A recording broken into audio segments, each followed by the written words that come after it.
Baby shark, baby shark, baby shark, baby shark, mommy shark, mommy shark, mommy. And welcome back to the show this morning. We're talking with Michael Leibowitz, CFA, a little bit about the Fed. Fed minutes out this week, talking about they're very concerned about the economy because of the shutdowns, what's happening here. Mike, there's an interesting problem coming up for the Federal Reserve, which is that they've committed to do all this liquidity support, literally trillions of dollars of, whether it's funding PPP or the Main Street Money Program, whatever it is. They've agreed to fund all this. Plus, they've agreed to unlimited QE, to where they'll continue to buy Treasury bonds at whatever rate they need to continue to buy them, to fund the deficit, etc. But here's an interesting conundrum, right? The markets come roaring back, and we've solved a lot of the financial crisis. I mean, we've had more, bond issuance is not a problem. The big reason why the Fed acts the way it does is to ensure that credit markets function. They really don't care about the stock market. The stock market's fine because that leads to consumer confidence. But the real concern is the credit market, making sure that functions. We've had record IG investment grade bond issuance. We've had record high yield issuance. I mean, back to normal levels. Spreads have not really blown out all that much. And yes, a lot of that was due to the Fed. But the question is how do you start to unwind this? Because now you can't back up. First of all, when this whole thing started, the amount of corporate debt was at a record, not just as a dollar amount, but as a percentage of GDP. It was at a record. So what has happened since then? We know that the economy, currently it's awful, right? We're depressionary numbers. It's going to be a recession, whether it's 6 months or 2 years, we don't know. But we're in a recession. And we also do know that the economic growth rate when we come out of this will be less than what the economic growth rate was before this. Our estimates right now think that number's below 1%, whereas we would have told you it was about 1.6, 1.7% before. So economic growth is going to be slower, meaning corporate earnings are going to be slower by default. And this holds true for the world, not just the U.S., because they're all doing similar things. At the same time, the amount of corporate debt is skyrocketing. And a lot of that corporate debt is to try to bail out some companies that are more or less worthless companies that should be going bankrupt. And so this shows you how what the Fed is doing today to help all of these companies may be great, may be good, maybe what's needed. But when we get to 2 years from now, 3 years from now, 4 years from now, the corporate debt problem will actually be much worse than it is today and much more of a drag on the economy. So there's your cost, right? Everyone says the Fed's got to do it. The Fed's got to do this. They got to do that. It's an emergency. It's World War III. It's this. And look, I have sympathy, and the Fed should be doing some things, but that's the consequence, and that's the real live example. Well, but then, so to my point, though, is that they committed to do all this. And the question, the big problem for the Fed is either they need another crisis in the markets, right? They need to have the stock market decline by 20 or 30%.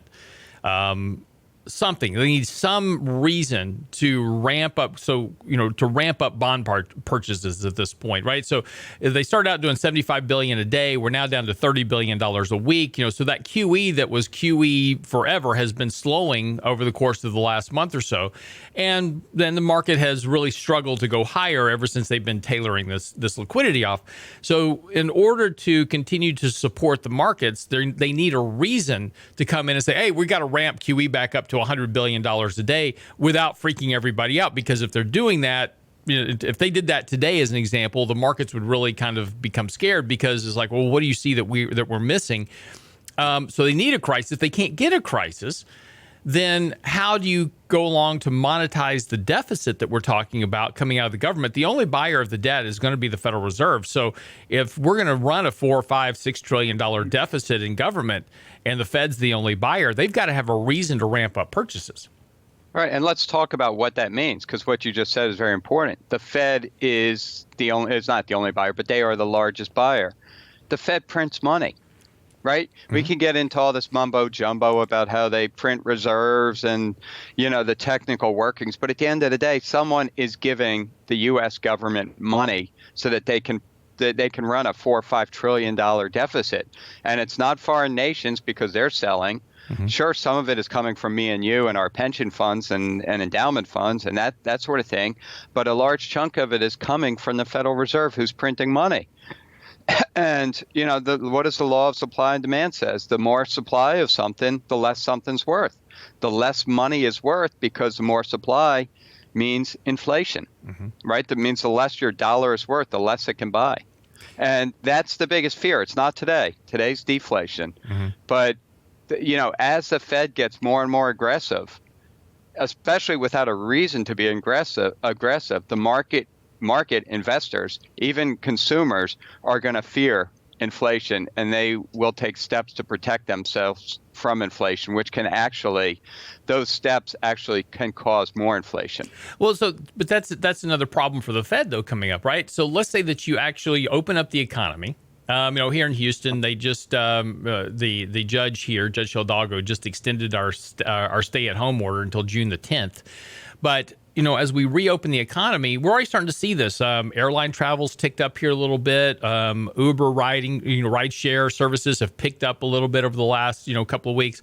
We're starting to see some activity return. Restaurant activities picking up. If you take a look at like open table reservations, those picked up. My wife and I are going out to dinner tonight for our anniversary. So people are going back to activity. And as that activity returns, you're going to get potential inflation coming into the markets. And that's the one thing the Fed can't deal with very well is inflationary pressures, because to deal with inflation, you've got to hike interest rates. Well, they can't hike interest rates. We saw what happened in 2018 when they tried to hike interest rates. Everything kind of fell apart. So, they're really caught in a box here. They're doing all this liquidity. They're going to spark inflation, but then can't counter that inflation by reducing liquidity and hiking rates. It's a no-win situation for the Fed at this point. It's only really a function of time until something breaks. Right. That's the nightmare. And it's not, we don't talk badly about inflation because that's going to stink. Prices will be rising at 4, 5, 6% a year. I mean, that's not good. That's not fun. But the bigger problem is that the Fed has created this whole problem, and as long as inflation stays low or we're in deflation, the Fed can keep doing what it's doing. But like you said, if we get inflation, the only way to fight inflation is to reduce the money supply. So what does that mean? That means you got to do the opposite of QE. You got to take money out of the system. You got to raise interest rates. We're an economy that is predicated on more and more debt, not just the amount of debt we have today. If we want to grow in the future, we need more debt tomorrow than we need today. And how do you grow debt when interest rates are higher, when the financial incentive to borrow is lessened, and you're taking money out of the system, which will have a negative effect on asset prices? So that's the problem that will eventually be the disaster. And that's one of the paybacks for everything we're doing now, for everything we did, not just in 2008 and 9, but QE 2 and 3.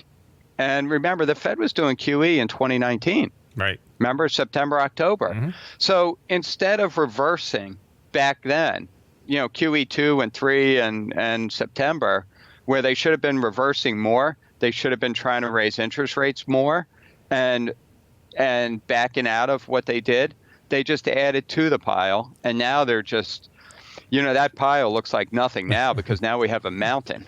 You can barely see the old QEs on a graph compared to what's going on today. It's very true. All right. Well, look, take a quick break. We'll come back. I want to talk a little bit about the Moderna situation. I touched on this yesterday, but I want to talk a little bit about, the hope here, the hope for the stock market. And what the stock market has been rallying on is we're going to get a vaccine. We're going to get a vaccine. Moderna actually, announced that they had some success here, but I want to talk about the reality of that. There's 114 companies right now all involved in making a vaccine.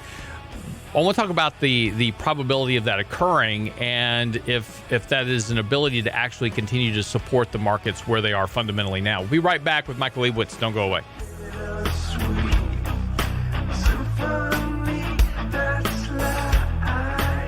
Real Investment Show podcasts are now available on iTunes. Listen anyplace, anytime at iTunes.com.